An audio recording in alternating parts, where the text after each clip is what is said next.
अरबों को बुरी तरह हराने वाला, अपने पैरों तले रौंदने वाला शेर हिंद।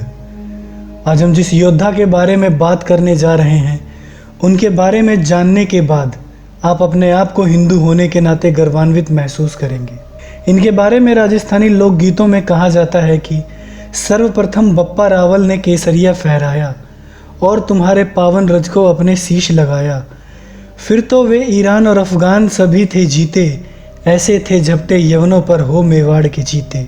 सिंध में अरबों का शासन स्थापित हो जाने के बाद जिस वीर ने उनको न केवल पूर्व की ओर बढ़ने से सफलतापूर्वक रोका था, बल्कि उनको कई बार करारी हार भी दी थी, उनका नाम था बप्पा रावल। बप्पा रावल गहलोत राजपूत वंश के 8वें शासक थे और उनका बचपन का नाम राजकुमार कालभोज था। बप्पा रावल का जन्म सन 713 में हुआ था। बप्पा का लालन पोषण ब्राह्मण परिवार के सानिध्य में हुआ था।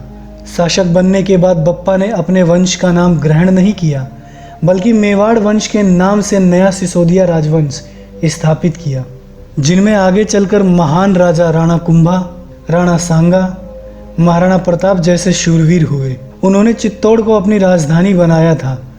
इस्लाम की स्थापना के तत्काल बाद अरबी मुसलमानों ने फारस, जिसे हम वर्तमान समय में ईरान के नाम से जानते हैं, उसे जीतने के बाद भारत पर आक्रमण प्रारंभ कर दिया, लेकिन वर्षों तक उनके हाथ पराजय ही लगी। किंतु राजा दाहिर के कार्यकाल में अरबों को सिंध जीतने में सफलता मिल गई। अरब शासकों की आंधी सिंध के आगे पूरे भारत को निगलना चाहती थी, किंतु बप्पा रावल एक मजबूत दीवार की तरह उनके सामने खड़े थे। उन्होंने अजमेर और जैसलमेर जैसे छोटे राज्यों को भी अपने साथ मिला लिया और एक बलशाली सेना का निर्माण किया। बप्पा ने अरबों को कई बार हराया और उनको सिंध के पश्चिमी तट तक सीमित रहने के लिए बाध्य कर दिया, जो वर्तमान समय में बलूचिस्तान के नाम से जाना जाता है। इतना ही नहीं, बप्पा रावल ने आगे बढ़कर गजनी पर आक्रमण किया और वहां के शासक सलीम को बुरी तरह हराया।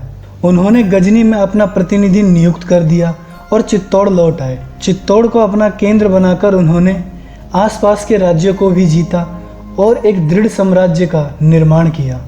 उन्होंने अपने राज्यकाल में गांधार, खुरासान, तुरान और ईरान के हिस्सों को भी जीतकर अपने राज्य में शामिल कर लिया था। यही नहीं, बप्पा रावल ने अफगानिस्तान व पाकिस्तान तक अरबों को खदेड़ा था। बप्पा के सैन्य ठिकाने के कारण ही पाकिस्तान के एक शहर का नाम रावलपिंडी पड़ा था। 8वीं सदी में मेवाड़ की स्थापना करने वाले बप्पा रावल भारतीय सीमा से बाहर विदेशी आक्रमणों का प्रतिकार करना चाहते थे। बप्पा रावल को हारित ऋषि के द्वारा महादेव जी के दर्शन होने की बात मशहूर है।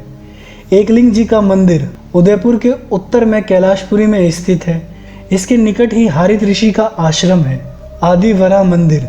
यह मंदिर बप्पा रावल जी ने एकलिंग मंदिर के पीछे ही बनवाया था। सन 735 में हजात ने राजपुताने पर हमला कर दिया था। बप्पा रावल ने हजात की फौज को हजात के मुल्क तक खदेड़ दिया था। इनके प्रजा संरक्षण, देश संरक्षण आदि कामों से प्रभावित होकर ही जनता ने इन्हें बप्पा की पदवी से विभूषित किया था। इनसे पहले भी इनके वंश के कुछ प्रतापी राजा मेवाड़ पर राज कर चुके थे, किंतु बप्पा का व्यक्तित्व उन सबसे बढ़कर था। बप्पा ने मोहम्मद कासिम से सिंध को जीता, जिसके बाद बौखलाए अरबों ने चारों तरफ से हमला करना शुरू कर दिया। अरब आक्रमणकारियों से वर्तमान राजस्थान की सीमा के भीतर भयंकर युद्ध हुआ। बप्पा रावल, प्रतिहार शासक नागभट्ट प्रथम व चालुक्य शासक विक्रमादित्य द्वितीय की सम्मिलित सेना ने अल हकम बिन अलावा, तमीम बिन जैल अल उतबी व जुनैद बिन अब्दुल रहमानी अल मीर की सम्मिलित सेना को पराजित किया। सन 720 में यहाँ एक शिलालेख मिला था, जो सिद्ध करता है कि बप्पा और मोरी के समय में विशेष अंतर नहीं था। किंवदंतियों के अनुसार बप्पा को विशेष प्रसिद्धि अरबों से सफल युद्ध करने के कारण मिली। उन्होंने चावड़ों, मौर्यों, सैंधवों को हराया था।